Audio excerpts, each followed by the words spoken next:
nous assistons dans l'est du Congo à une régression inacceptable.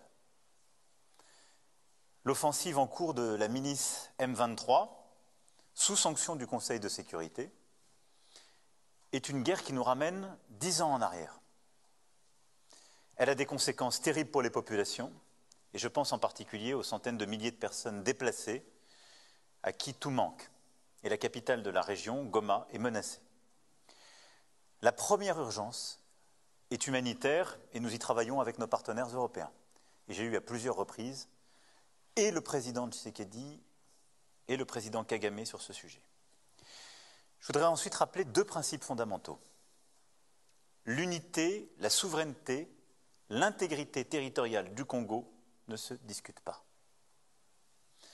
C'est notre position constante et cette position n'a pas changé. Deuxièmement, il n'y a pas de deux poids, deux mesures. La guerre dans l'est de la RDC ne doit pas être une guerre oubliée.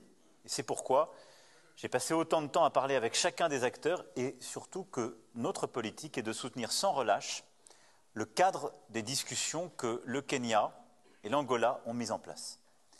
Et j'ai pu d'ailleurs aussi échanger avec les deux présidents pour soutenir les médiations régionales qui se sont déployées.